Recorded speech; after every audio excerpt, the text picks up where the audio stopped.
Hello, friends. Hi, everyone. Welcome back to Doesn't Catch for Me. This is a special edition. Oh, someone's got a window open. It's not me. Welcome back to Doesn't Catch for Me. This is a special edition. Oh, someone's got a window open. It's not me. Try again. There we go. Okay.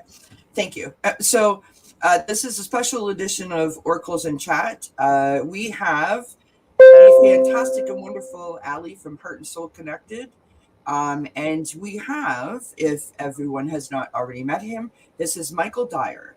Michael Dyer comes to us today with a set of relationship cards that he has developed, as well as he has also written a book called Woke. And I will put that the book title and where you can get it in the description box of the video when we're done. There's the book there. There's the relationship cards. Mm-hmm. So Michael is a friend of EQ's from the Soul Sisters. And that is where I first met Michael. I was on the Soul Sisters and he was on there. And I just love the whole concept of the relationship cards and what it can do and how it can create a conversation. And I thought that the information could be really helpful, really useful. So everybody, welcome Michael and welcome Aley. And thank you so much. Thank you. Glad to be here. So we have lots of people popping into the chat. So we'll give everyone a minute to get in here. Before I let you introduce yourselves, because I want everyone to hear all of your information, I have a question for the both of you. Just as a warm-up, what do you think the key to a solid relationship is in any form that you choose, whether it be romantic or a work relationship or a family relationship or just a community relationship? Well, I'm going to use the word non-judgmental. That's it's very hard not to be judgmental, but I have found that the people, if I accept people the way they are, I get along with them much better and they get along with me much better and they become really valuable. We become a valuable symbiotic relationship. So I love that, Aley. Great answer. Thank you. Well, my answer would be after spending 10 days in the desert meditating in silence, something called Vipassana, I realized that there was a voice or a negative self that was tormenting me. Now there was no one around to really do that, but that voice was telling me how messed up I was, how terrible I was, how worthless I was, and at one point I began to cry, and I said to that voice, "Why are you doing this to me?" And at that moment, I realized, because I had been blaming everybody else, for my happiness. I was going from relationship to relationship, looking for love, somebody to love me. And I realized that there was no love. Well, Vipassana revealed to me there wasn't really love and trust within myself, that I was attacking myself. That was mind blowing. Yeah. That love you first. I know, but you don't learn it. You don't grow up in an environment. They don't teach you that. Well, they didn't teach me that growing up. Right. Exactly. They taught me to look for love outside myself. They taught me to look for approval outside myself. That's what they taught me. So, as a kid, those are my, and I saw other people doing the same things. All the songs I listened to were doing those same. All the movies that I saw was doing the same thing. They were looking for love.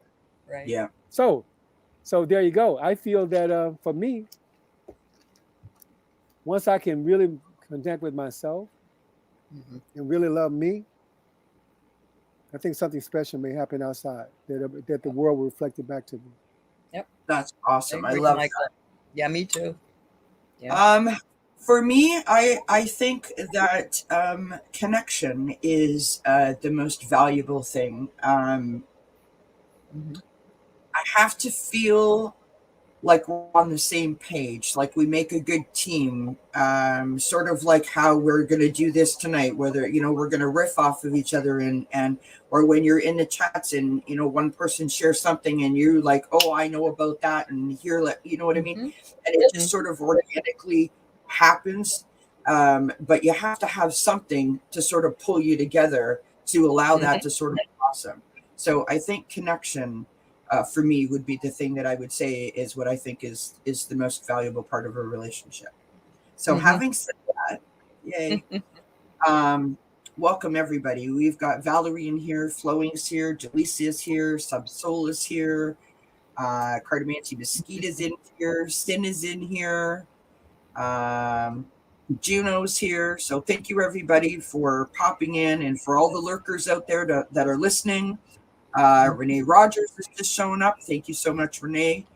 I do want to take a moment and say, if you will all indulge me, this week specifically has been a bit of a tough week for Kelly, and I just want to thank everybody in this community for being so kind and so supportive. I say this all the time. I love each and every one of you, and I don't know that I would have got through this week without all of you. So thank you so much for helping me through a tough spot. So, ladies and gentlemen, Michael, please tell us about your book, tell us about your cards, and we're going to throw some questions and we're going to have some conversations, and it's going to be fantastic. And thank you so much for being here. Truly. Okay, great. So I guess I'll start with my cards.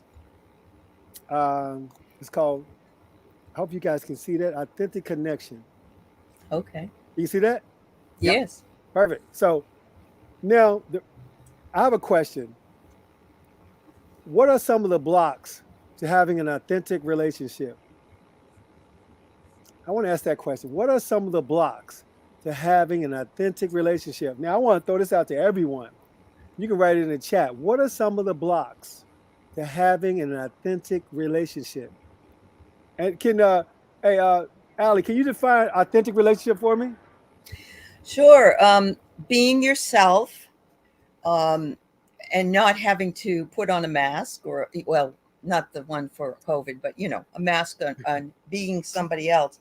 But when you're working together, you're both working for in a communicative relationship, I would say, that would withstand scrutiny from anybody, but that you're both working toward it. Sometimes it's 70-30, sometimes it's 50-50, sometimes more of the same. Most of the time it's usually somebody that works a little bit more, but that's okay.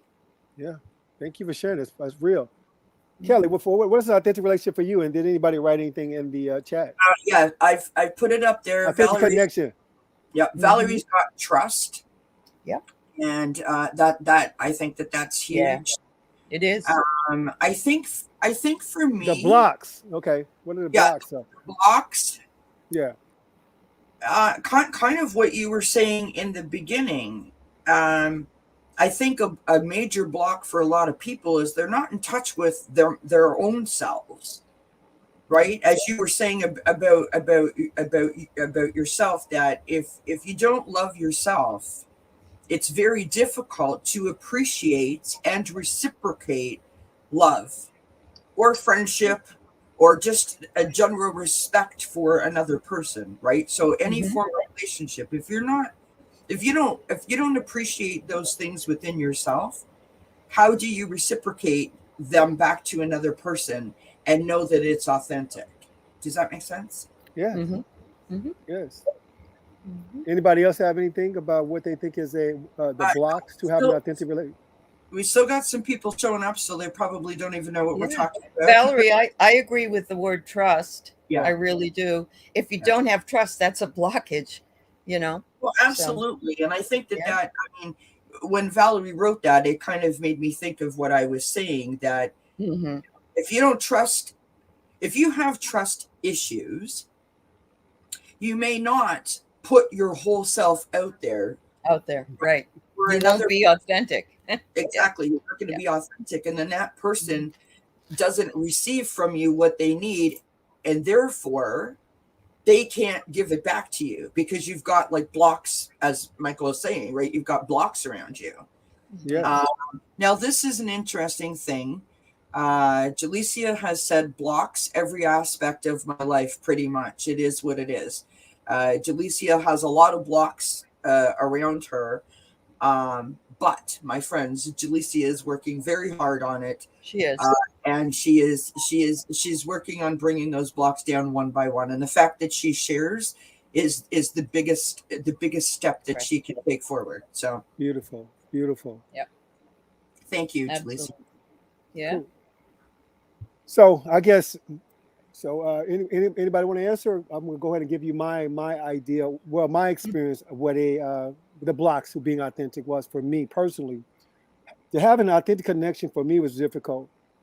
I want you to just imagine for a moment that I've been in the desert for like 10 days, no water, you know, and I finally meet this girl and she has water.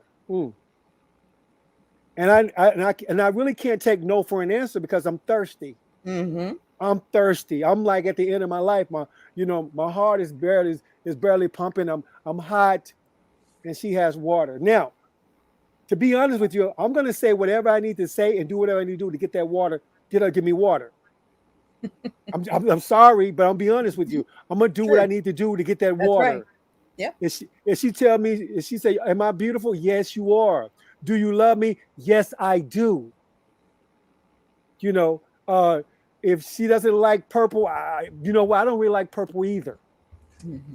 Yep. Because I'm trying to get something that I feel I don't have. So for me, my whole life basically have not been authentic.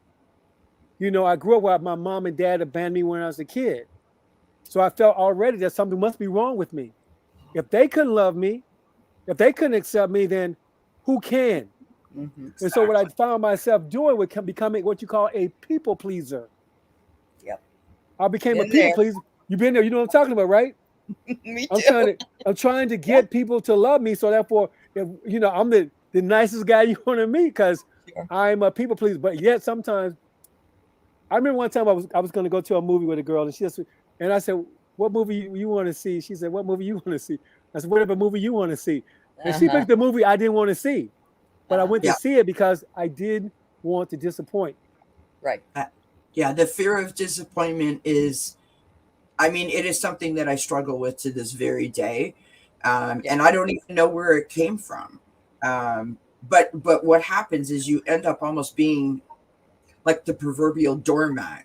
You know, if you take it to the extreme, right? You just lay down and let people just walk Yep. on over top of you. And at some point, you have to wake up and go, wait a minute, now hold on, what's happening here?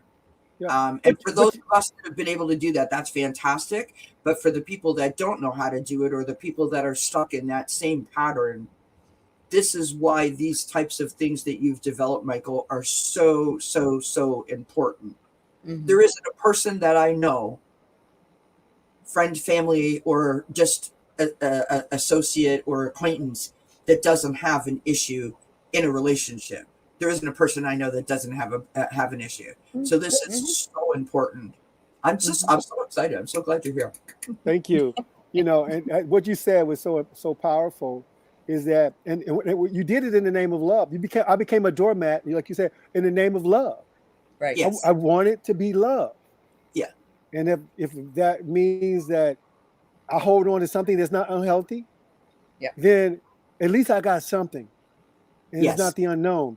I wrote a poem once about I fell in love with this girl. Maybe you guys can figure out my experience, but I'm gonna read it to you. I'm gonna say it to you and see, can you figure out the story? It goes like this: like a leaf falling from a tree, I fell to my knees. She was the apple of my eye and the sunshine of my darkest nights. Now I knew she was the one. And the reason I knew because my heart said so.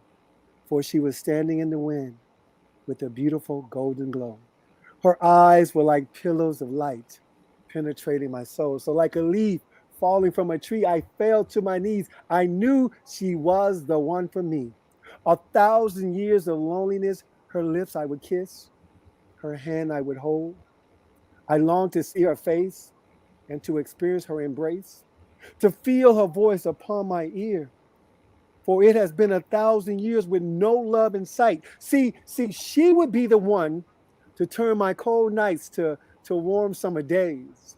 With sprinkles of heaven on her wings, we would fly away together in this liquid yellow, blue, and purple light. But I'm sad to say, that day will never come my way, for she turned her light away from me. She said my love was too strong, for I did not know her long. She said that I moved too fast, therefore the love could never last. But I couldn't help myself. I couldn't hold back the feelings inside. The words I could not hide, they just flowed from my lips like a great ocean tide. So like a leaf falling from a tree, I fell to my knees. I knew our love would never be. The end. What do you think that story is about? First of all, Michael, Mm. I dare say that, and pardon me for going this way, because I could hear the emotion in your voice, and I'm not trying to dismiss or demean the value of the feelings that you put behind the words of that wonderful and beautiful poem. It was quite the exercise in expressing yourself. But I dare say there's a whole lot of people that are going to watch this video later and just swoon right on down to their knees because most men don't articulate their feelings as well as that. So Beautiful. awesome. Here's what I think. And here you go. Here's proof positive of what I just said. Damn is right on a banana. Right? That's what a woman wants to hear. But you know what? Yes. It was too much because she didn't. It was Yeah. fear. Thank you. How could you love me that much? Yeah. That's impossible. I almost think that coming from a place based on what you said at the beginning, coming from a place where you were searching desperately for that acceptance and validation, you just wanted someone to wrap their arms around you and tell you, I got you. You're okay now. Yeah. And the excitement that you felt of that incoming magnet, right? Sort of attaching themselves to your heart, you just exploded with all of your feelings. And it's kind of a not funny haha but ironic thing that I'm about to say. Most women want men to learn to express themselves in a way that you just did. But if I dare say, if you told that poem to every woman that you ever met, they would be like, dude, what the hell is your problem? Like, chill out. A lot of women. Because but JR wants to know if Michael's single. Right? Really? Really? Yeah. Look, I'm not, and Valerie's like, yep, I want to know that too. So my point where I was going with that is, I think that through no fault of your own, you were on this quest to find love. You thought you felt it. You thought you found it. You wanted to let her know. You blurted it out, and you came with such force that you scared the living out of her.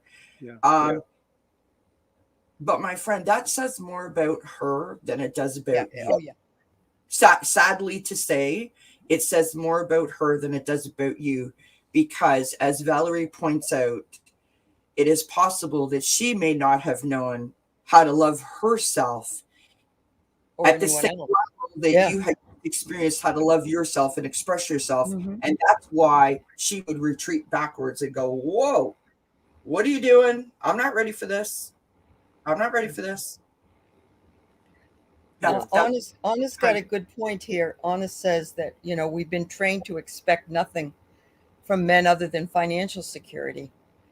And, it took me a long time, but when I first was with my husband, we'd be walking down in Walmart, my current husband, and he would look at me and he would say, let's dance. And we'd dance down the aisle. You know, we haven't been doing that as much lately, but that's the authenticity of a relationship, and you should be able to dance down the aisle or fall like a leaf, or you should be able to be vulnerable without being closed off. Right. Yes. Yeah. You know, and I definitely agree. I feel that for me, that I think everything you said is so on point. It's just that the way I reacted to the rejection Yes. was on me. It was. Of course. You know, I felt devastated, you know, because in my mind, she was the one for me. I mean, everything in my mind, it told me that this is the one. So therefore, I was in love with the idea. You were in love with the idea of it. Yep. Absolutely. And because I was loving with the idea, then I was willing to do whatever I needed to do, be whoever I needed to be to get that love. Right. Yeah. There's a problem with that though. Mm-hmm. Because in some no one can meet the expectation, Michael, right? Say it again? No one can meet that expectation. That's true. Yeah, you've raised the bar so high, right? Right. Yeah. And now can I keep it up? Right. You know, now can I still be that same guy? Exactly. And that's what Delicia is saying here. I put it up on there on the screen, that I would want a man that his actions match his words. Men are great at flattering, so not so great at following through with their claims of what they offer. So it sounds to me like and I'm sorry for assuming Delicia, but it sounds to me like Delicia has experienced something similar to what you're saying, right? That people are saying these wonderful things to her. I'm gonna love you forever, and I'm gonna like drop down and kiss your feet every time you walk through the door. And then slowly over time, it could be women too. It could be, it doesn't matter. Women's actions don't always meet, and their words don't absolutely match. Yeah. So here's my point to that, though, right? To what Delicia is saying, that and I think it's a great observation, Delicia, just by the way. I would like to say that I don't know if this makes sense, but there's this old kind of thing that people say, that those little mannerisms and quirkinesses and those little weird habits that people have, or the things that you're like, that makes you unique. And I kind of dig that. It's kind of doing what I needed to do for me.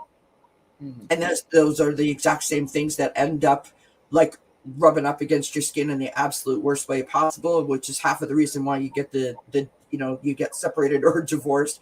And what I mean by that is, like, it used to be so cute that he would touch the remote twice, and now it's like, oh my God, just leave the remote alone. And here's why I say that. Now, it might sound like, where did I go with that? But my point is that, to our point that we said in the beginning, if you don't consistently work on yourself, or sometimes if you work on yourself too much, and that other person that's sharing that journey with you is not also working on themselves, you were on the same page, and now you're like, whoop, and all of a sudden now you're noticing things and they're not noticing anything. And it's irritating, it's niggling at you, you just, it's bugging you so much. Whatever you thought was cute is not cute anymore. Exactly.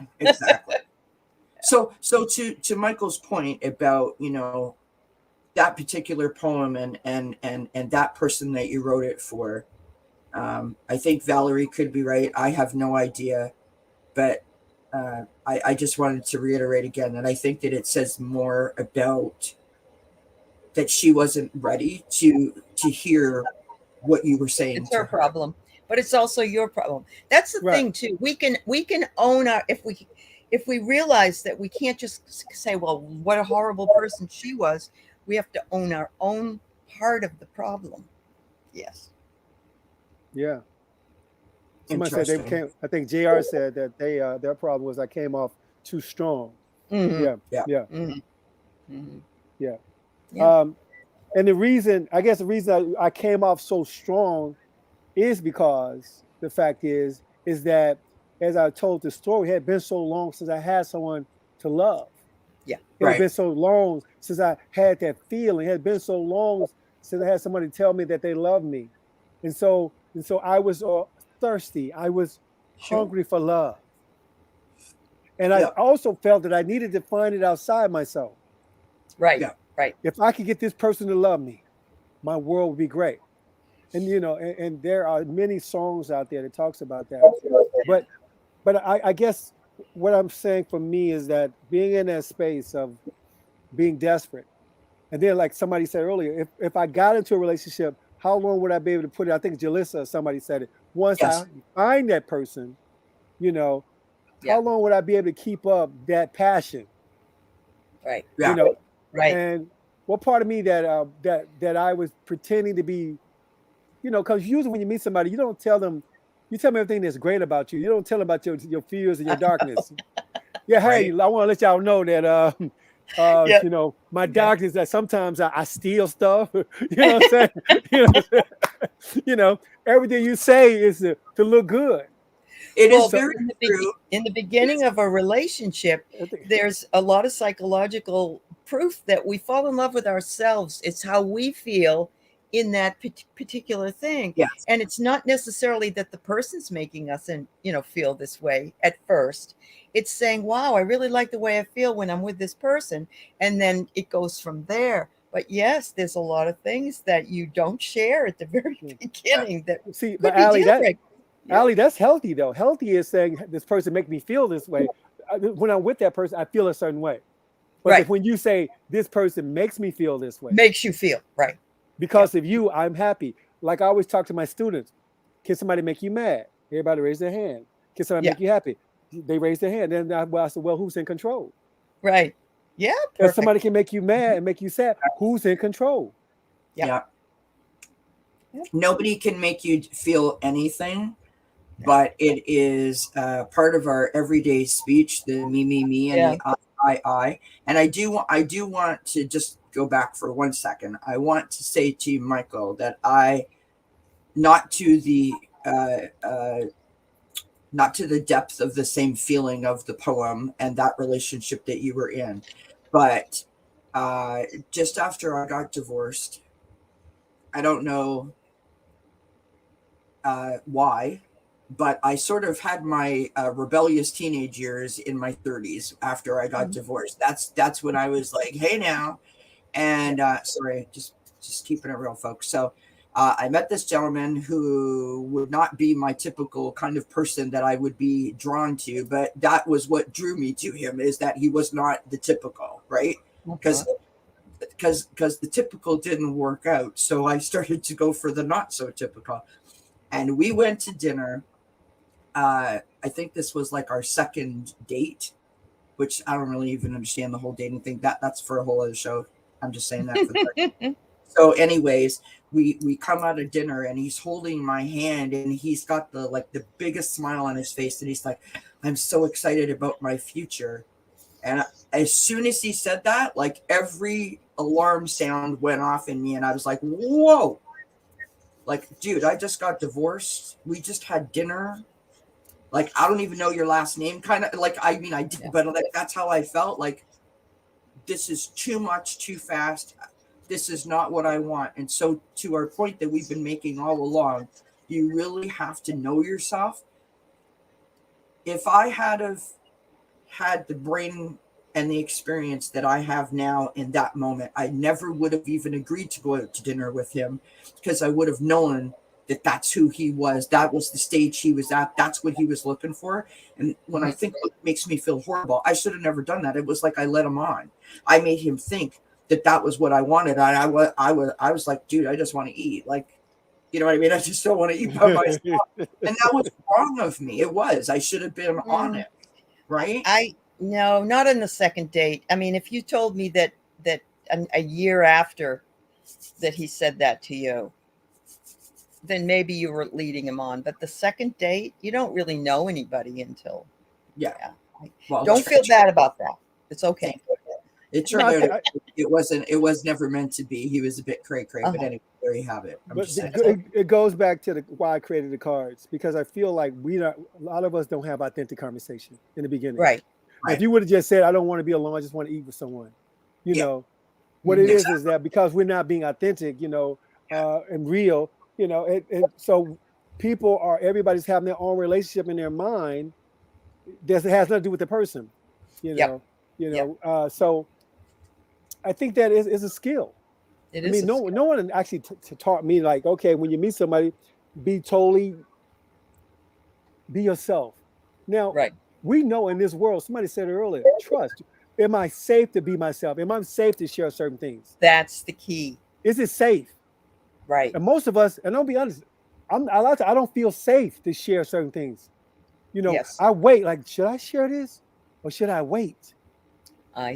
That's the non-judgment, Michael, that I'm talking about. That's where you can be a weirdo, or you can be real down to earth, or you can cry, or you can fart. I don't know, whatever it is, you can be who you are, and it's okay with the other person. You just share this sort of, and it's very difficult to find, because most people are going to start pulling up all kinds of judgments. Yeah, so it could be. It's a fear we have that people are going to judge me and think I'm a weirdo, or, whatever. Yeah. But wouldn't it be nice, though, Aley? Wouldn't it be nice to meet someone who loves you just the way you are? Just the way you are. I accept you just the way you are. Oh my God, Michael! You know what? We're just going to stop the program right now. We're just going to do an instant recording of Michael saying for the next 45 minutes, "Just love me how I am. Just love me how I am." I love that. There's the non-judgment. Yep. Let's make a T-shirt with that on it. Just love me. Just love me for me. Yeah, I love that. Love me or hate me, but just pick one and let me go if you don't like what I do. What is it? Somebody said nobody can make you feel bad without your consent. Mm-hmm. Yes. Yeah. Yes. But I know that, because it would be great to have someone to accept me just the way I am. Mm-hmm. So I did an exercise, and I invite, if you're able to do it, because it's a very difficult exercise, I invite for you guys to think about it, even try to do it. Okay. I did this exercise where I looked in the mirror and I said to the person in the mirror that I love you just the way you are. Dude, I love you just the way you are. Love it. I love you just the way you are. A whole video on mirror work. Look, it's still here. I just did a crazy? whole video on that. Mm-hmm. And I've been doing it myself. Yes. But you know how hard it was when I first did that? Yes. I began to cry because the voice in my head said, "No, you don't. You're not. You look at you. You're broke. Look at you. You're not that smart. Look at you. There's something wrong with you. You know what I'm saying? Your mom and dad abandoned you when you were a kid. Remember?" And I kept saying, "But I love you just the way you are. I love you just the way you are. I love you." And I couldn't. It was like, how can I couldn't even accept myself, because that voice knew. It knew that it found all my faults. So I felt that's the work, and that the more I did it, the better I began to, have a conversation with it. Somebody saying that, yes. Mm-hmm. Mm-hmm. Yep.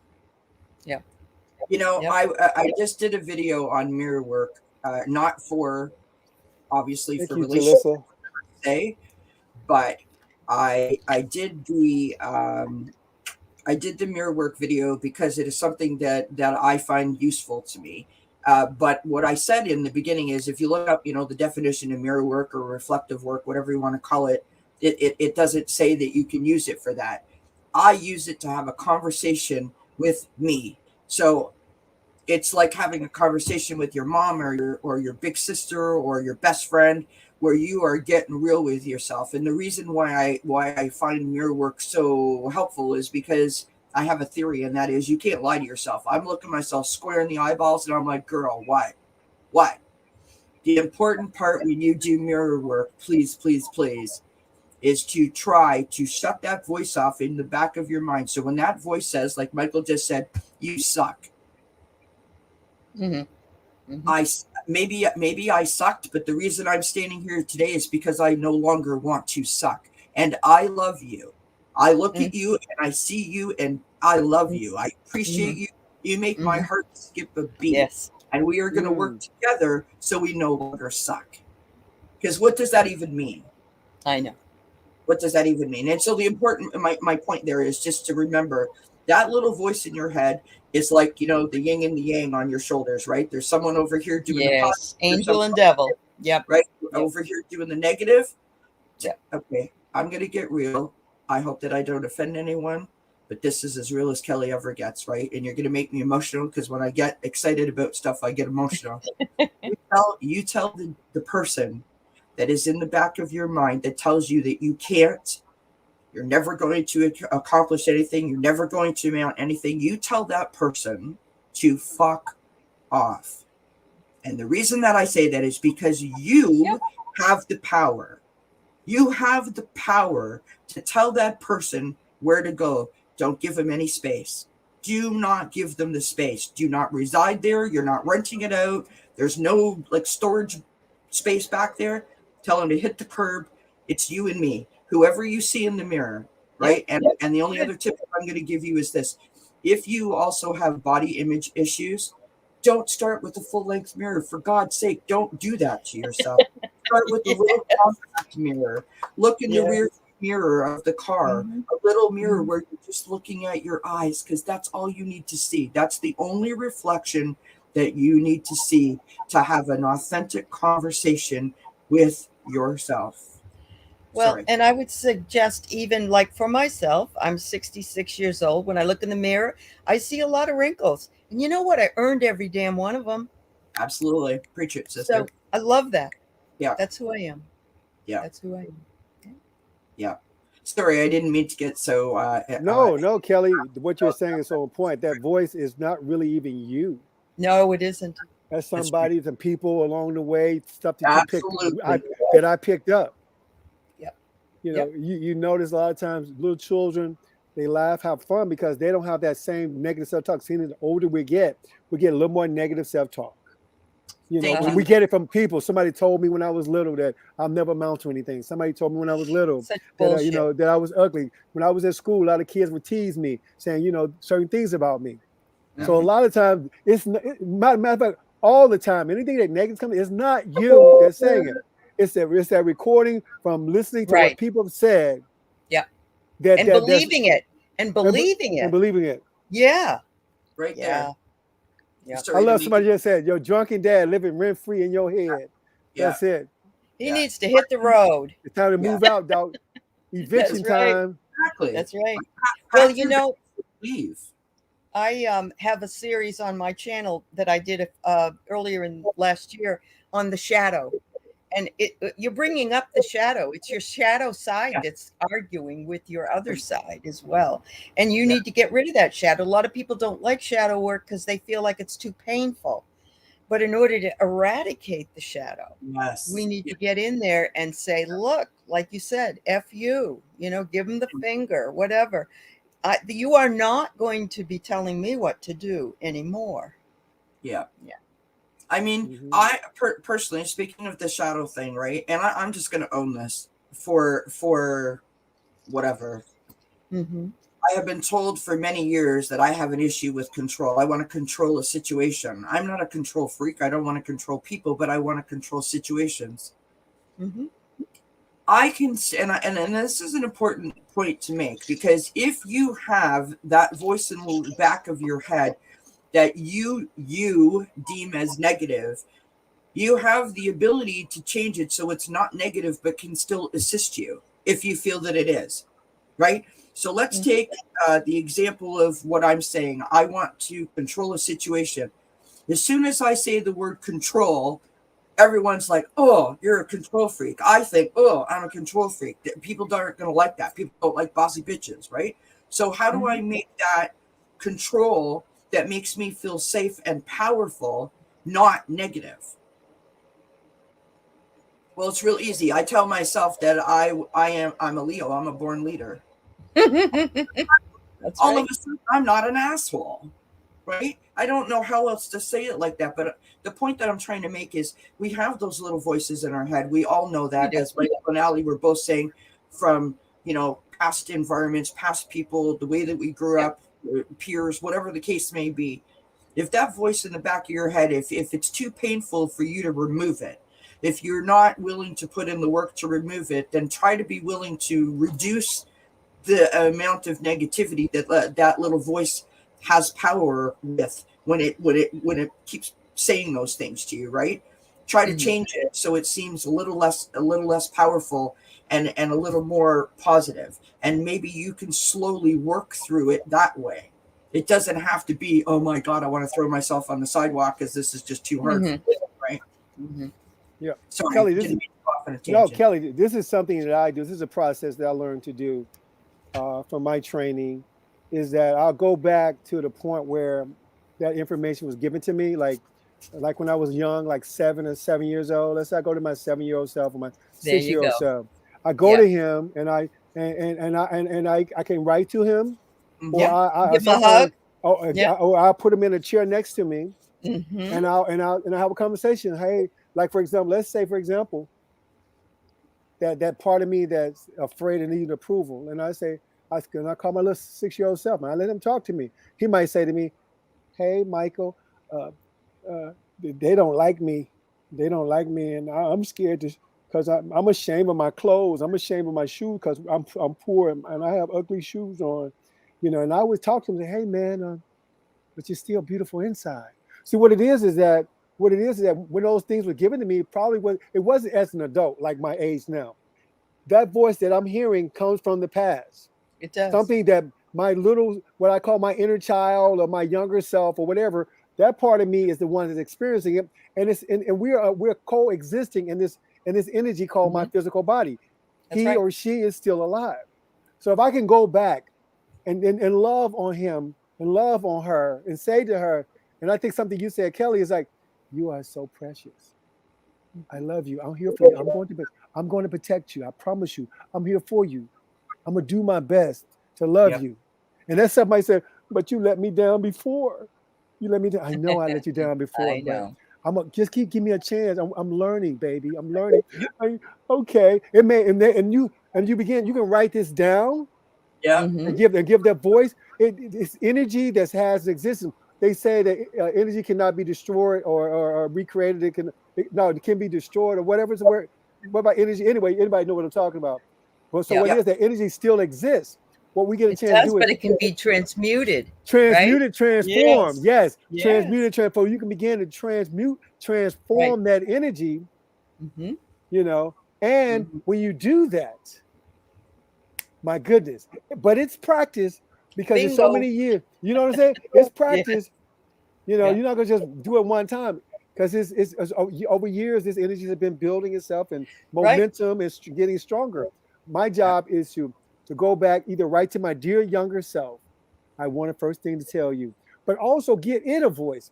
Give that younger self. Well, let it write back to you. Hey, Michael, because I remember auditioning for a movie, and I was on the set with these great actors, but all of a sudden I became very afraid.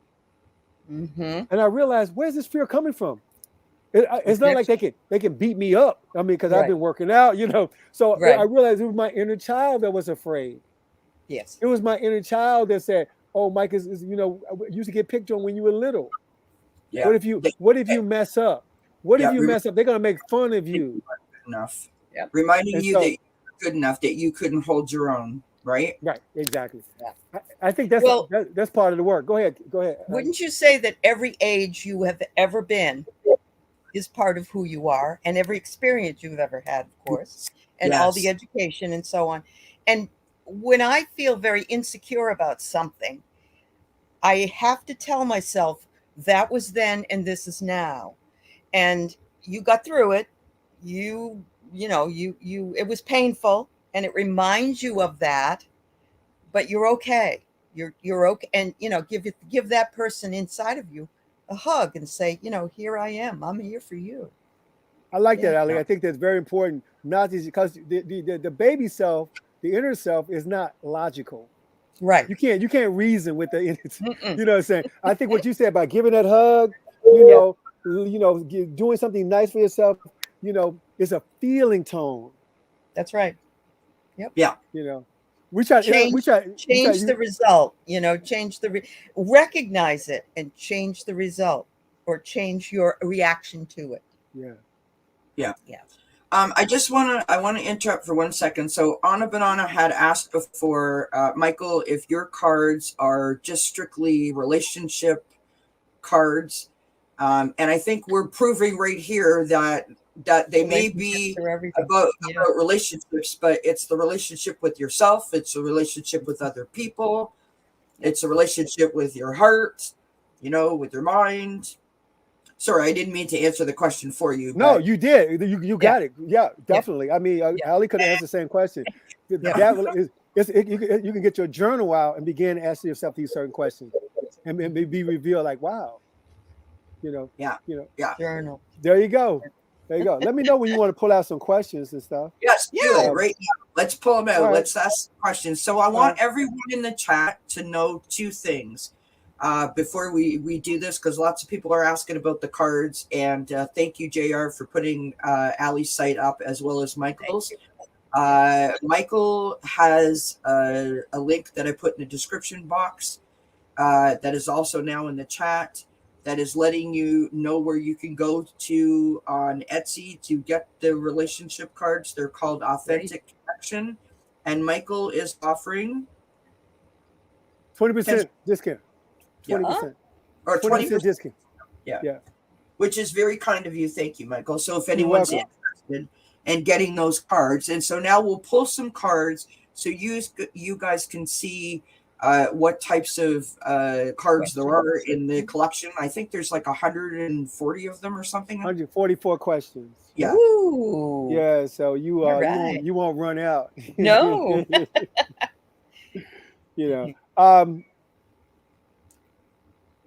I want we talked about it earlier. You think I should put the one we took earlier, or just pull another one? Whatever you want to do, Michael. It's the right thing. Put another one. Okay. Here's a question. All right. This question right here. I want you to think about when I ask you this question. I want you to think about. Well, I'm gonna ask you the question first. Which of the two followings are you least concerned about in a potential relationship? Question: which of the two followings are you least concerned about in a potential relationship? Their appearance, their intellect, their finance, their spirituality. Please write it in the chat. Which two are you least concerned about? Appearance, intellect, finance, or their spirituality? Damn. So what you got, Kelly? Which one are you least concerned about? In a potential relationship, partnership. I would like to say be honest. I'm being honest. I would like to say in finances, but I would be lying, so I'm not going to say that. I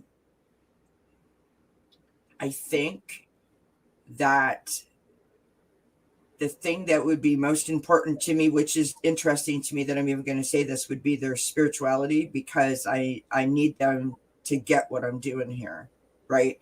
But that's the least. You're asking the least one. Yeah, the two least important ones. The two least. So the least one right now for me would be their appearance and their finances. To be perfect, that's mine as well. Yeah, that's mine. I thought it was the most, but yeah. Yep. Yeah. Those are two. The same with you? Yeah. Yes. Everyone's saying Juno too. And there's flowing appearance. Yeah. Okay. Yeah, because I've been married 4 times, and because spirituality is so much a part of my life, that was like, and I like to have someone I can banter with intellectually as well. Yeah. Mm-hmm. Yeah. That those two are the most important to me, but that's to me. So. Yeah. Wow. Yep. Yeah. That's good. I like this. This is good. All right. Keep them coming, Michael. Keep them coming. All right. Let's get an easy one. All right. Do you think that having sex too soon can get in the way of a meaningful relationship? Explain. Do you think Michael, having sex too soon can get in the way of a meaningful relationship? Explain. Hell no. We went through this last time, Michael. I know, but they did. Yeah. Hell no. No. No, Ali said yeah. I would have to say possibly yes. I think I would have to couch that with, was that the only important thing to bring me together with somebody, because it doesn't have to be important.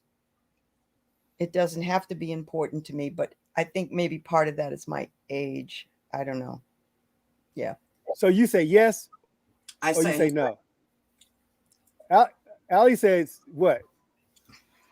Aley says Aley maybe. says when she was younger, it didn't matter, but when she's older, no, you shouldn't. So you say no, it wouldn't get in the way. I get you what you're saying. I'm sorry. Ke- Yes, it would get in the way, I think. Kelly says hell no, it wouldn't get in the way. Okay. No. You Yeah. know. So I'll use the exact same explanation that I used before, and here's why I say that.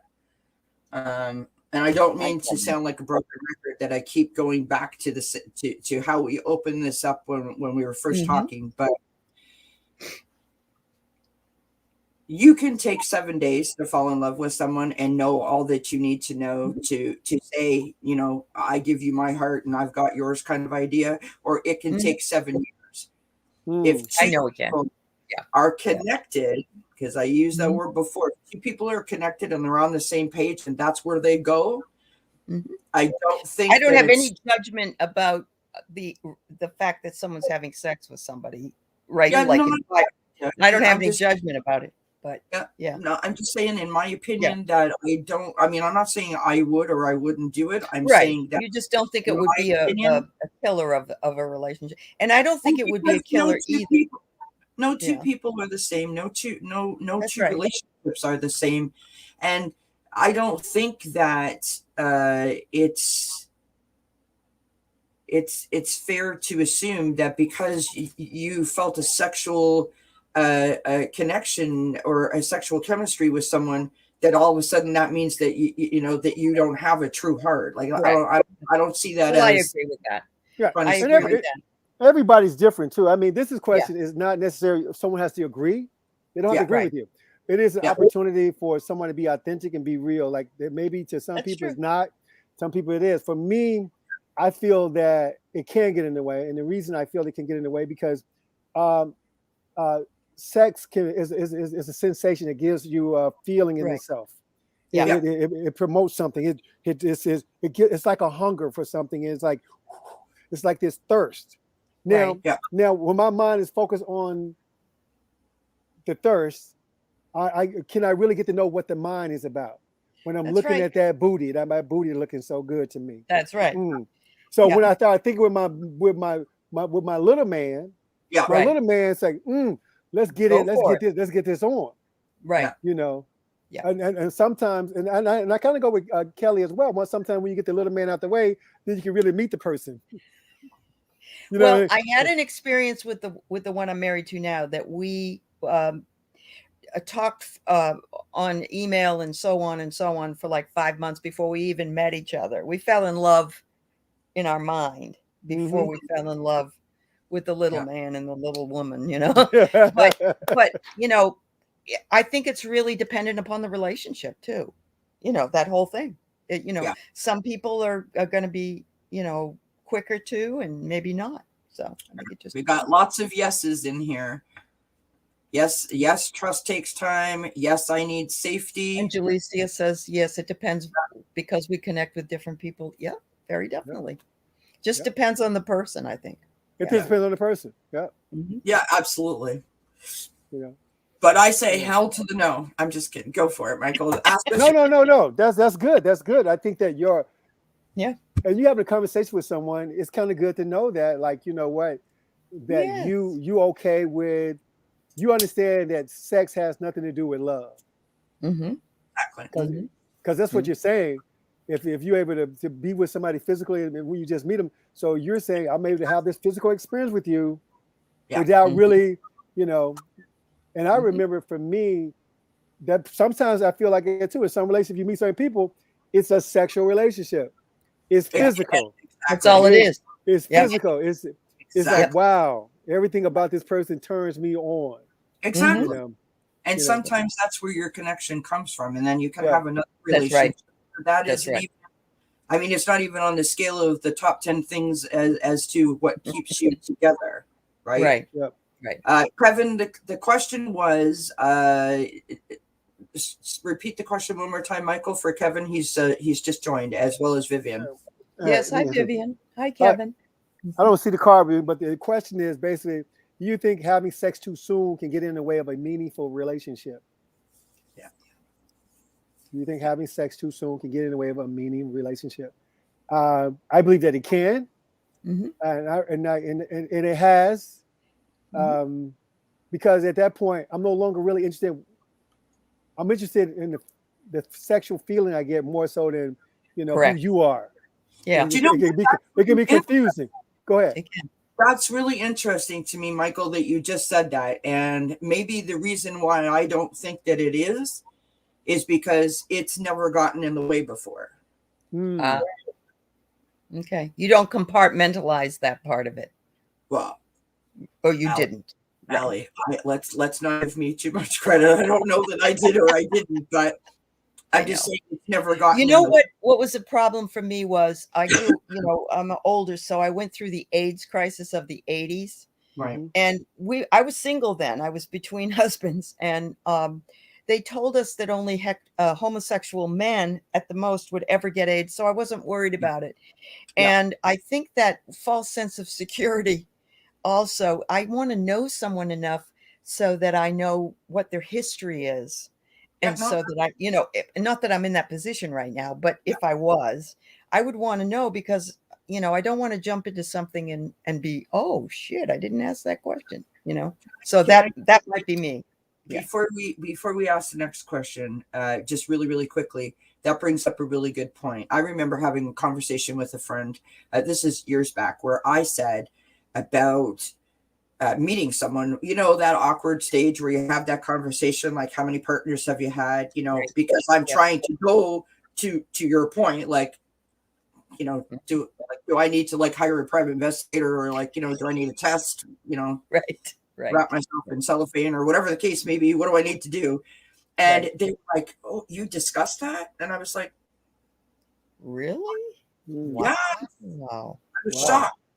Now, there's an authentic thing that I think is very important in a relationship. Right. So I just thought that was interesting that you just brought that up, because I wondered to myself, if you don't mind me, Michael, I'm making a new card for you here, love. How many people have or would have that conversation? Do you think it's important to have that conversation? Do you feel secure or safe enough to have that conversation with your potential partner, whether you're in a relationship where you're maybe going to just one night stands, right? Where you're like, hey, now hold on a minute, can I see some receipts that all is good here, or whatever. Yeah, I don't know. That's a good question. I wonder. I think that it's a good question. So read what Juno said. Juno said something about. Could you read that? Yeah, I'm putting it up there. I love George Carlin's Juno. Juno said something about the one before this. Juno wrote something. Could you read that? Okay. Yeah, hold on one sec. I'll get it. Or is it Julicia? Juno said a sense of safety does not truly come from outside of yourself. What does that mean? Well, the safety comes from your heart. I mean, you provide the safety for you. You don't have to, meaning that you don't look elsewhere for the safety, right? The safety is within you. Nobody else is going to provide that safety for you. Yes, exactly. Yeah, that makes sense. You're right. But then when something like diseases and stuff like that, that's safety outside you. Yeah. That's something else. Yeah. Jalecia is saying, I find that kind of conversation to be responsible and mature. Absolutely. Yeah. Absolutely. Yeah. I would honestly, when I like that literally happened to me, and I was talking to a friend who had just been divorced, right? He was saying, that she was about to meet a potential person, and I said, have you had that conversation? And she was like, what? And I was like, what?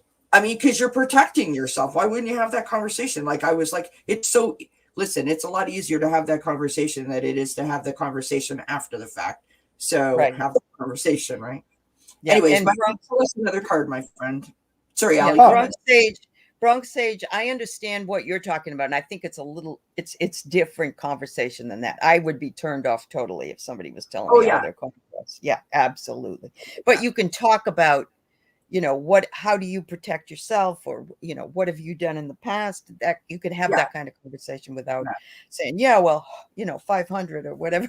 Yeah. It's crazy. Well, I think that it's best to find out now than later. Yeah, absolutely. I mean, this is why I created the card. I think that Yeah. you save yourself some time. If I know something about someone, it's best for me to find out now in 2 days than to wait 6 years or 5 That's months right. or 2 years.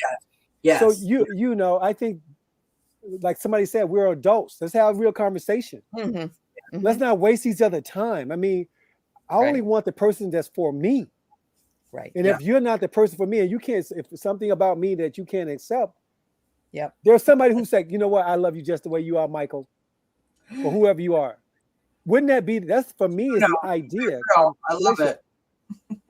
And horny women also lie. Yeah. Yes, they do. I know for sure horny men lie. Because when we horny, we're not thinking with this head anymore. No. That's this right. head is not thinking, it's closed down. You say what you need to say to get what you need to get. That's right. Period. Yeah. Unfortunately, true. Yeah. But there are some women out there who say, if you told them to, hey, I like that booty, they might say, oh, cool, because I like that booty. Right. That'd be a mutual connection. Instead of lying to someone who's looking for a real relationship, wouldn't it be great? Two people who want booties, like, hey, that'd be a better world. This is a good point that Renee and Nancy have both said here, that not everyone is safe themselves, or not everyone is truthful.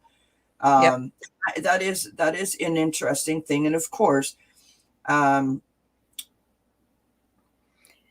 remember Tone Lock, the girl told him she got paid to do the wild thing, Yeah, right. Nancy. I'm saying Nancy because Nancy's name is Ariel. You're hysterical. All right, Michael, throw us another question. Give us another question. We're ready for it. Let's give you an easy one. Here's an easy one. Would you be okay with your attractive best friend taking a camping trip with your partner without you? Explain. Would you be okay with your attractive best friend taking a camping trip with your partner without you? Explain. Absolutely. 187,000 billion%. Yes. Explain. Listen, I'm not going to be with anybody that I can't fully trust. And here's the thing: they don't have to go camping if they're going to cheat or whatever. True. That's true. So, like you want to go to the strip club, you want to, whatever, I'll drive you there. You know what I mean? Yeah. Because you're going to, if you feel inclined that that's the kind of thing that you want to do, you're going to do it, whether I co-sign it or I don't co-sign it. And I personally think, I don't want anyone coming at me. Please don't come at me. This is just my personal opinion. That's right. I think you tell somebody, okay, so Michael says to me, hey, honey, I want to go camping with Aley. Is that okay? Or I'm going camping with Aley. And I say, yeah, okay. If I'm feeling some sort of way about that, that says more about me than it does about your partner, right? You don't trust that person because because why? So I think that speaks to like something you have to work on. I just sort of feel, in my personal experience, and I've done this. So, I mean, if my husband was in the chat, we could ask him. Go ahead. Aley, what you got? Do whatever you want. I was 8 months pregnant. 8 months pregnant. And my second husband was doing the girl at work in the car in the parking lot at lunch every day. And I did not know that. And that has destroyed a lot of my confidence in anybody. And so it isn't my husband that I don't trust. Yeah. But it's when you have turned yourself over, so to speak, to be so trusting and you're not aware, and I wasn't aware, you get a little nervous about things like that. Absolutely. My ex-husband used to come home and he cheated so much that he would put his the hotel receipt from the room or the bar receipt or the matches on top of his dresser and put his wedding ring on top of it. So I absolutely knew what he was doing. So been there, You done know that. what it feels like. Yeah, I you know know exactly what what it feels like, but I still go back to the thing where, I understand. I respect you for that. And I'd like to think that I could do the same. I really do. Yeah. I do want to say one more thing, just to that point. So, because I know that answer seems like I'm trying to say the appropriate answer, or I'm No, trying I to don't be, think like I'm trying to do the yin yang kind of thing. But I'm just from my personal experiences. Yep. So I think before that's a my, lot of it. What happens to us. And, yes, I'd like to think that I could elevate myself above that because yeah, this different 100%, person, different time. When this exactly, happens, something like this happens with my husband now, he yeah, understands where I'm coming from, yeah, even though I because had no trust issues it with him really. evokes all those things, all those It feelings. brings it all back. Yeah. Yes. When before my ex-husband and I were about to get married, maybe, I don't know, like maybe a month, the wedding was planned. I mean, it was a big wedding, right? I was at work one night, and he phoned me at work and went up one side of me and down the other because our phone at home was ringing. And when he answered it, it was like crickets on the other line, and he jumped to all these conclusions and Oh, assumed sure. it That's the must be guilt by me. association. It's Okay. the man that's calling to, and I'm like, really? Because I'm working. Anyways, I come home, we're having a talk, and I'm like, I don't know where this is coming from. And sure than crap, the phone rings. And he looked at me standing over me because he was a big dude, and he was like, all like trying to be powerful. And he's like, answer the phone, like almost like I dare you to answer it, right? So I picked up the phone. And of course, there was a woman on the other end of the phone who asked if this was, this residence, and, who am I talking to? And I'm like, you don't get to phone me and ask me who I am. Who are you? Right. They said, well, I have something that I think that you want to know. And I looked at him and I said, do you have something that I need to know? And he just looked at me. And then I said to the person, I don't care what you have to say. I hung up the phone. And then I stood up and I looked at him and I said, are you sure? There's nothing that you need to tell me. So it backfired on him, huh? And he said, no.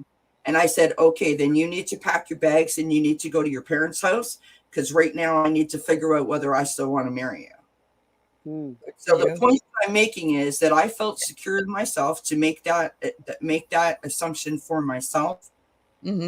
I have never to this day ever found out the answer to that question. I don't know who that was. I don't know what that was all about. I still went ahead with my marriage anyways, but like I resolved it within myself. And from that experience, I came out of it going, okay, I now know that no matter, it's not up to me whether you're going to mess around or you're not going to mess around. So I'm not going to be that one that goes, oh my God, please don't leave me. Like, I can't do that. Yeah. I can't do that. I can't hold on that tight. No. So now I just say, I don't mean go ahead and cheat. I mean, in the context of, if you're going to cheat, you will find the way to do it. It's not because I'm going to let you go camping or not. Was my point. I understand that. That's a go. Good, Michael, ask us another one. I'm curious. What are the people saying in the chat? Oh, sorry. Yes, sorry. She'll be back. Yep, she'll be back. Yeah, she went on. Let's see. The one Bronx Sage is bringing up, and I can't bring it up because I'm not hosting, but there she is. Okay, we got you. We got you back.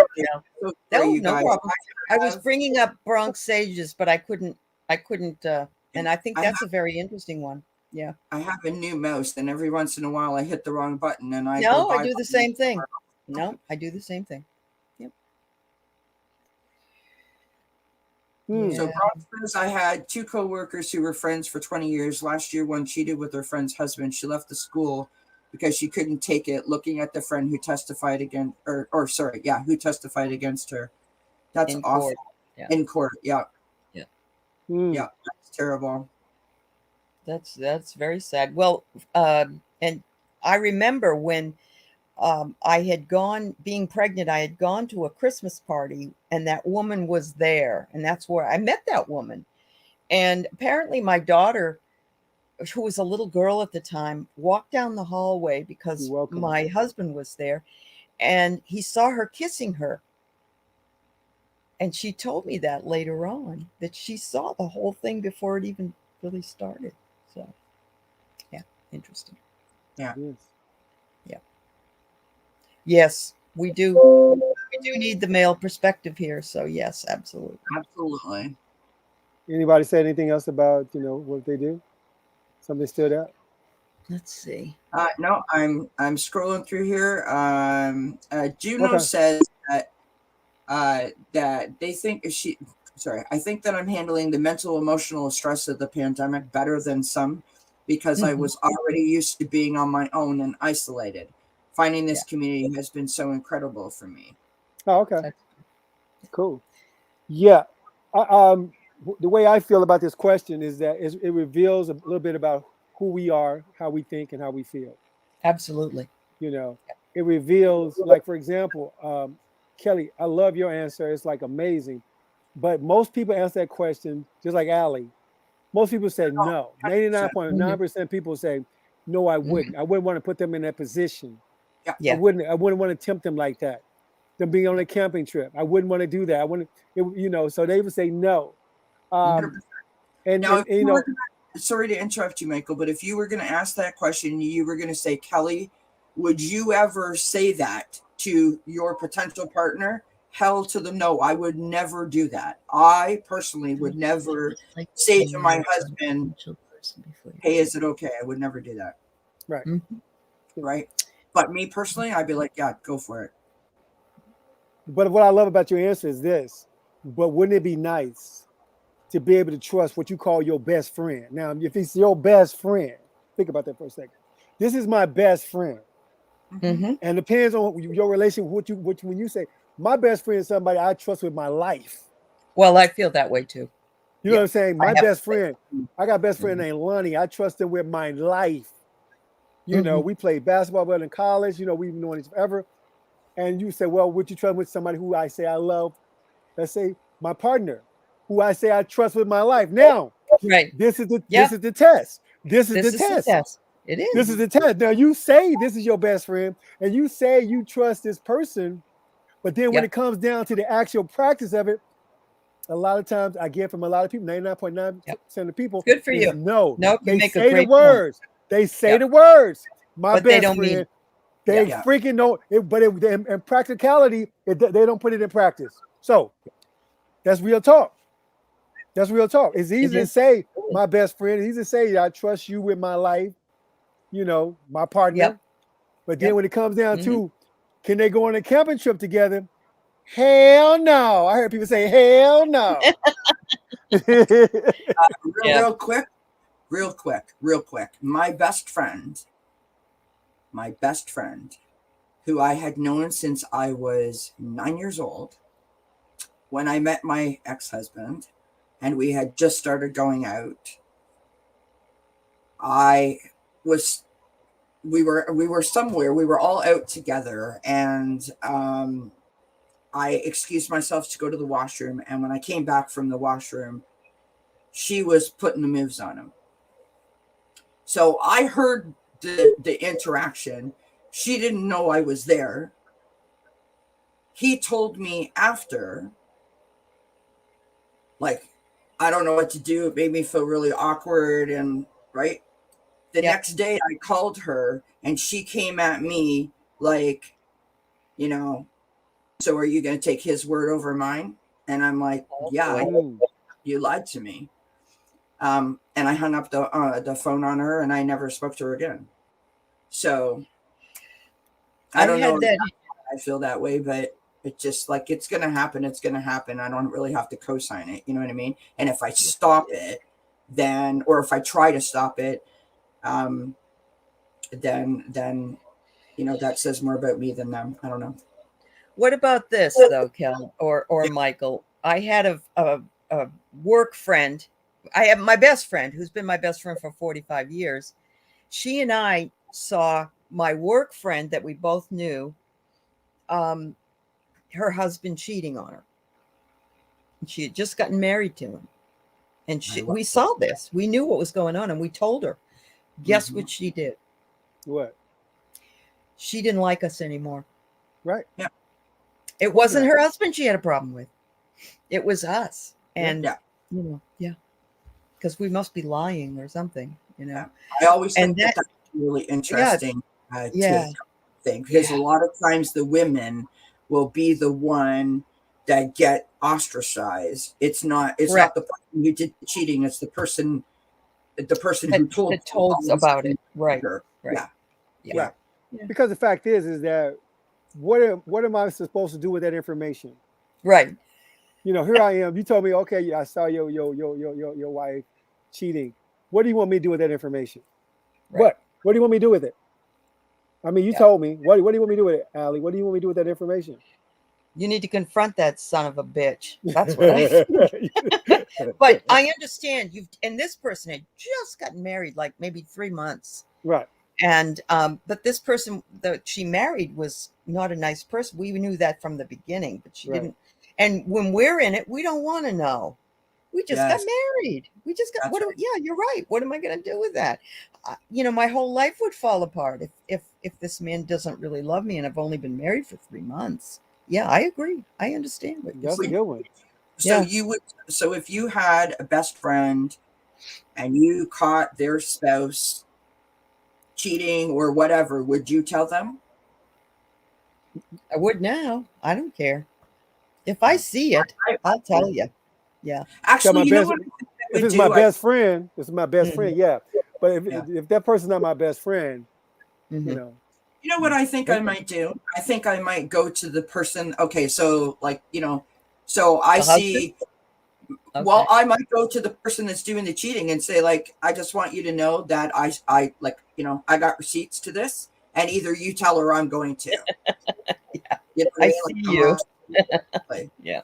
I don't know, but I definitely would feel. I think I feel like I would be compelled because I do this a lot and I shouldn't, but I'm like 6 months ahead of myself, and so when that implosion happens and then I'm sitting there letting them cry on my shoulder because boo-hoo, look at what he did to me or whatever, how am I supposed to be authentic and comfort this person or offer any words? And you don't want to say I told you so. Absolutely. Right. And it's like, but I sat there and let them destroy you and just went, well, hey, like if you're too stupid to figure it out like that, I couldn't do that. So I would have to say something.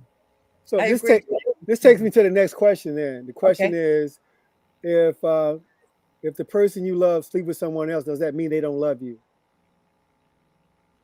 If the person you sleep with, they have sex with someone else, does that mean they don't love you?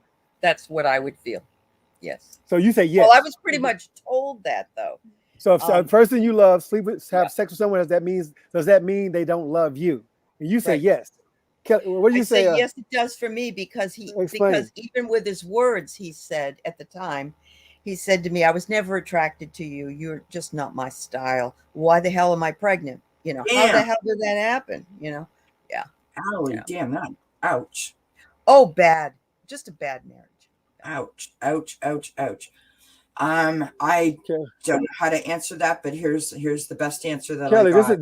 This is it. Make sure you get the question. The question is, if a person with someone else, does that means they don't love you? Yeah. So I have when it comes to sexual relations with someone, I have 3 categories that they fall into. One is you're having sex. One is you're just effing, which sometimes is the same as the first one. And the third one is making love. If it is someone that I'm in a relationship with, that's a committed relationship, like my husband or something, and I found out that he made love to someone else, that would destroy my heart. I could probably forgive someone who just had sex with someone. And I'm just being honest. I could probably, because I've done it, I've forgiven that. But if it was making love, if it was a committed relationship, I don't think that I could forgive that or get past that. I think that would destroy me. Suzanne 48, I agree. It's a betrayal. Yeah. So what I'm hearing you say then is that if someone has sex with someone else, it doesn't mean they doesn't love you. But if they make love to someone else, in your point of view, that's something harder. But if they have sex, okay, cool. Yeah. It would be both for me. It's a betrayal, as Suzanne says. It's totally, that's a deal breaker for me. But it's maybe because of what happened. Because I stayed with that person for 3 years, or no, a year or so afterwards. We were only married for 3 years, but I stayed there. But yes, Cartomancy, if they don't respect you if they're going to do that. That's powerful. Respect. Yeah. Yep. They don't respect me. That's they don't powerful. respect you. Wow. I love this, you guys. This is awesome. All right. Give us another one, Michael. One more. One more. Let's see. Or maybe two more, depending on how fast we No, maybe one. No, maybe one more. Maybe one more. I think that I was here. hi, EQ's here. Yeah. Yep. Hi, EQ. We love your friend Michael. I love you guys. You know. Wow. I think you're going to be getting a lot of fan mail, Michael. That's what I think. Yeah. That's a beautiful thing. This is a beautiful thing. I guess I'm trying to. You got so many. I'm trying to pick which one. Well, we was kind of talking about. I guess I didn't really answer one about if someone have sex with someone, does that mean they don't love you? I think that for me personally, sex to me, and I like what somebody said about the respect part. And I guess we have to define what love is. Yeah. You know, I think that it's good to be with someone who you can trust. You know, and they gave me their word that that they were not. They gave me their word because let's say they were in Vegas with their friends, they're hanging out, they met somebody. It was in Jamaica, whatever, blah blah blah. Drinking too much. I was drunk. One I thing didn't mean it. Because sex is basically that could happen. It was it's like it was physical and didn't mean anything. Right. Doesn't mean they don't love me. But I think somebody said that, well, you probably didn't respect me enough to think like, you know what? I respect you, so my husband, my wife, my relationship so much that I'm not, even though I'm drunk out of my mind and you sexy if you want to be, I'm going to still say no to it. I think that's a powerful answer. Here's one. This is an easy one. It said, can a person cheat without physically touching another person? Yes. Yes. Explain. Holly, that was fast. It was. Explain. Cheating is intimacy. It's very intimate. Yeah. And you're having conversations about your wife or your husband with somebody else, or if you're having that kind of a connection, that's almost cheating. There is cheating going on, even though I never thought that to begin with, because I have a lot of male friends. I don't consider myself cheating, but it depends on what you're talking. I guess it depends on what you're talking about, what you're investing in. Whole lot of yeses coming up. Explain.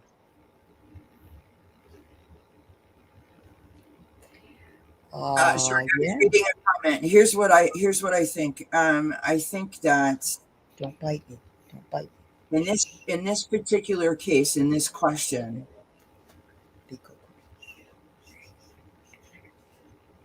there is no out, like you were just saying before. Not that I believe that that's a real out, but it's not like, oh, I got drunk and like I didn't know what I was doing. It doesn't mean anything. This in my opinion, is way more intentional. There's a lot of thought behind it. You let this just keep evolving and moving forward and evolving and moving forward. And when you establish that intimacy, as Ali was talking about, or that emotional intimacy, that emotional connection, where you're sharing things with someone else, here's where the meter lies for me. If I'm sitting here and I say, hey, Ali, what do you think about this? And then all of a sudden I'm like, you know what? I need to delete this because if someone sees it, they might get the wrong idea. Oh, right. No. Yeah. right? Yeah. And that's kind of how I would put the meter on that. If I felt, oh, I got to keep this a secret, someone's going to get the wrong idea, Right. they're never going to understand, then I would feel like I was doing something wrong. Well, if I feel like I'm doing something wrong, then I probably shouldn't be doing it. So that's kind of how I feel. Would you not want someone to see a text or an email? Yeah, exactly. If you died tomorrow or something, you know, that it would hurt them, because it's really about hurting somebody too. Yeah. Okay, cool. I guess this is the last one then. It says, does the person you love unconditionally have the freedom to do whatever they want and still be in a relationship with you? Explain. Does the person you love unconditionally have the freedom to do whatever they want and still be in a relationship with you? Explain.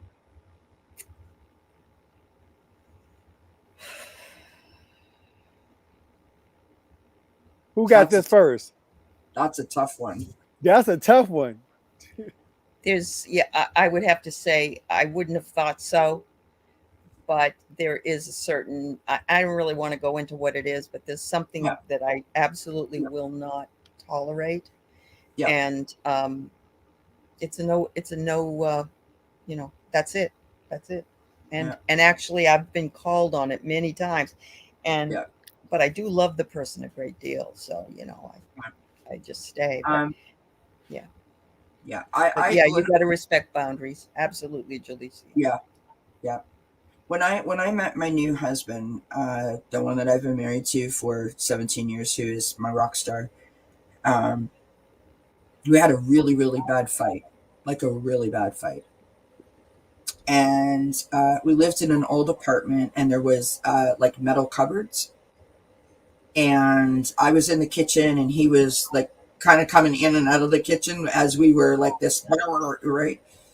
And he smacked one of the cupboard doors because it was open. I was putting like the dishes away or something, and he smacked one of the cupboard doors, and it hit. And the sound of that thump, I like cowered to the floor and sort of like went like that. Okay. Yep. And that was like, memory. And the tears started to sort of like, I don't mean he was bawling, but I mean like you could see his eyes welling up and glossing over. Yeah. And he came down, put his arms around me, and he was like what just happened? Mm-hmm. And I said, please, like you just if we're gonna fight, that's okay. But I got 2 rules about that. Don't ever call me a bitch and mean it, and don't ever tell me that you don't love me. You could tell me that you hated me, but don't tell me that you don't love me. And when you hit that, that's exactly the message. That's what I saw, that's what I felt, and that's what I heard. Yeah. And so in that moment, because of that happening, we sort of like reached an understanding, because he opened something up that I didn't even know I was holding on to. Didn't know you had. Yeah. And we established a boundary. Like I think Jalecia boundaries are so important. Yeah. So my answer is no. I want to just say though, Suzanne was saying something about flirting is cheating. No, I don't think flirting is cheating. No, I think it's fun. You know, it's if it's harmless. I think it's when it's, you know, when somebody's suggesting something, let's say, or, oh, it's too bad you married, or I would have. You know, it's going too far. Yeah. But flirting, no, flirting's fun. Are you kidding? No, yes, I love flirting. So, yes. What do you think, Michael? I'm interested to know what your take on this question is. What's the question? I want to hear you ask me though, so I can take it from there. Okay. The question was, well, that's way too long for me to remember. But basically, the question is, if you're in a committed relationship, is there any love? Let them do? Right. I think that the key word is I think a lot of times I throw around the word unconditional. Very few people, I think, actually love anybody unconditionally. You might love your child, you know, your child can do it, but when it comes to relationships, I haven't met anybody who loved their man or their woman unconditionally, that they can do anything they want. Yeah. And, you know, and they say, oh, you know, babe, it's okay. Yeah, you know. Yeah. So, and so that's the thing about it. I think that, so I think that when we use the words, I love you unconditionally, we got to really understand what we're saying. We do. That means I love you without any conditions. In any condition, I still love you. You can do whatever you want. So it's almost like a trick question. The only one that can do that is these guys. That's they love right. us unconditionally. That's true. You can hit them the next moment. The next moment they're licking Yeah. your hands and they run up to the Yep. door. You can Usually, curse them. yes. That's it. Uh-huh. And very few human beings I know that Can can do truly that. say, yeah, you can do whatever you want to me and I'll Yeah. still love you. That's And right. that's just real. So what it does, for me, it's a trick question in a way, because it lets people get to understand what a person means when they say unconditional. Yeah. If everybody tell you they love you unconditional, you might want to like talk to them about that one. Let's talk about what you mean. What do you mean by you love me by unconditionally, that? right? Yeah. I love you unconditionally, except if you do this, and then it's not. Right. That's not unconditional. That's condition. Yeah. All right. That's a really good point, and I think it's also a powerful point, because I don't think that people walk around thinking, hey, do they know what unconditional love means versus, or what's their definition of unconditional love versus mine? That's a really, really important point. See, it all speaks clarity. to, all need clarity to have, is important. Yes. Yeah. Be authentic, have clarity, have communication, get to know the person that you're with. Mm-hmm. All right, let's do a fun one. Yes, let's. All right. How would you create an enjoyable date with a budget of $10? How would you create an enjoyable date with a budget of $10? You want the PG version or the other version? No, I'm kidding. I want to we're rated. It's rated X up in here. Go say what you got to say. I would go to the coffee shop and sit and have some coffee with the person, and hopefully that's $10, no more than 10. Then walk along the beach. You might have to share that cup. I don't know, totally, if you go to Starbucks, it's gonna be more than $10. That's very true.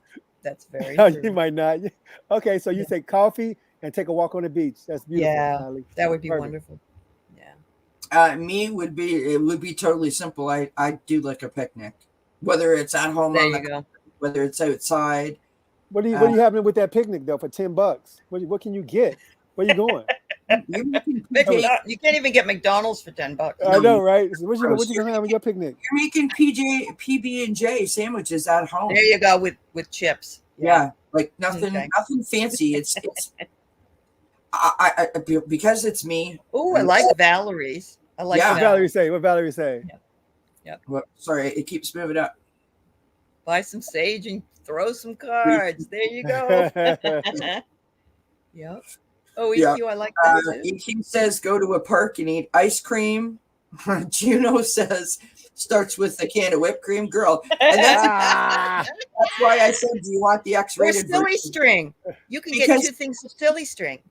Yes. Now here's the X-rated version of my answer, which is oddly similar to the PG version of my answer.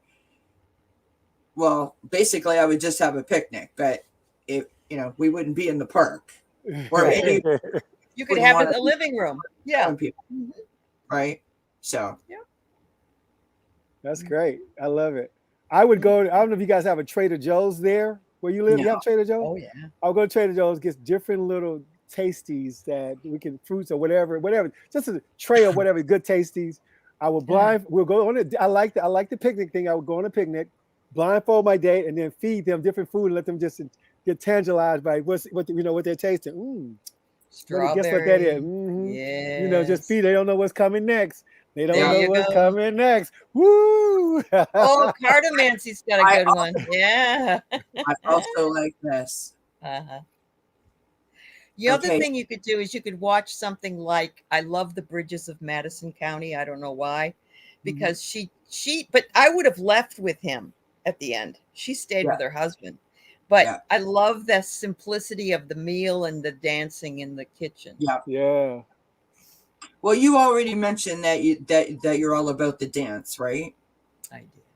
You did in the Walmart aisles, which is fantastic. Walmart aisle, which I hate Walmart, but I said one time on one of my lives, and I got some feedback on it that I had heard from a gentleman. Many years ago when I was just a youngin', that you could tell a lot. This is his words, not mine. That you could tell a lot about how a woman was like sexually, sensually, whatever, based on the way that she dances, by the way that she moves her body, right? Okay. I don't know how much I buy into that or not, but I said it and people were like, so I personally think that when you dance with someone, I don't care if it's a man or a woman, but I mean as partners dancing together, that is one of the most sexy or sensual things that you can do with someone, because you're so connected to them, right? You're almost like feeling the rhythm of the music through your heartbeat, or feeling the heartbeat through the rhythm of the music. You have abandoned, I call it. You just let it go, turned it over. And then all of a sudden it's like there's no music playing and there's nobody else watching, and you just kind of like, there's no one else there. There's something very sorry, EQ. I love it. Thank you, EQ. Thank you so much. But Suzanne, not everybody can dance, but that's a judgment. Yes. Everybody can move. Everyone has a heart and can feel the rhythm. Yeah, it's not like you have to be on Dancing with the Stars, Yeah.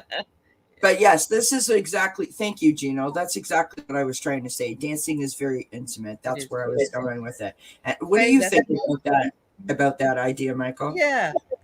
Oh, just about like that dancing is a great way to sort of connect with someone without talking, right? Yeah. You want to know? No more biting. Yeah, dancing is I think it's some people can dance. They've been trained. Oh, you don't, Suzanne? Okay, understood. Yeah, she doesn't feel. Some people don't feel comfortable with it. Right. It's a skill, and it's understandable. Yeah. I love the whole concept of it.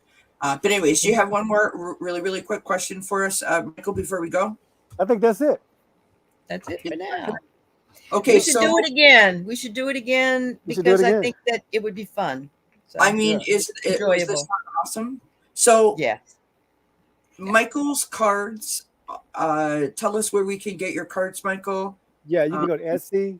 I think there's a link in there, so you get. I set it up hopefully that you get a 20% discount on the cards because you was on this show.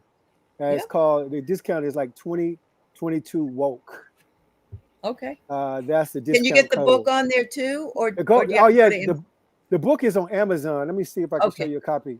It's on Amazon. Isn't that a beautiful picture of him? I love that picture. It's Michael Dyer woke. Okay.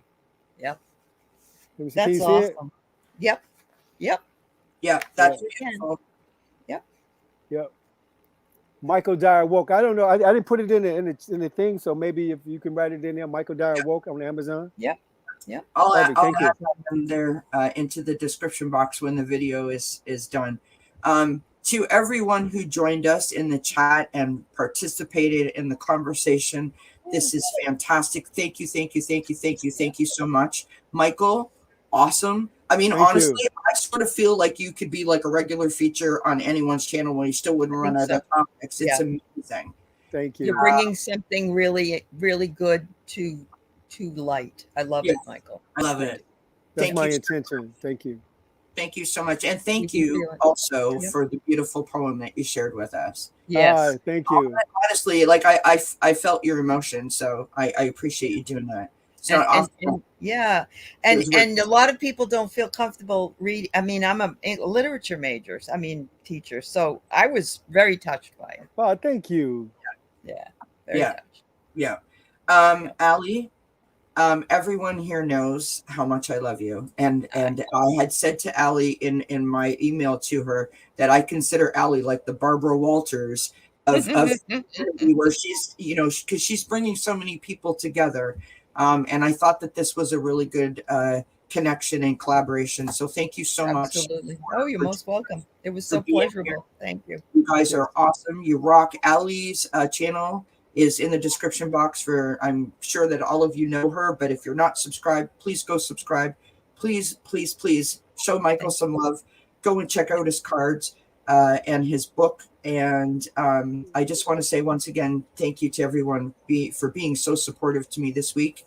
I'm getting emotional, but it's been a tough week with my ex-husband passing, and y'all have made it a little bit easier for me to get through it. So I really, really, really appreciate you guys. Thank you so much. Oh, you're most Hey, welcome. Kelly, one more thing. Would you have them to please leave a review if they decide to buy the cars? Leave a review. Yes, That'll help a lot. Yeah. I bet it will. Yes. Thank you. And the All book right. as well. Leave a review. Okay, Okay. so Michael and Aley, don't go anywhere. You guys stay right where you are. To everybody in the chat, until we see each other next time, which is this Wednesday.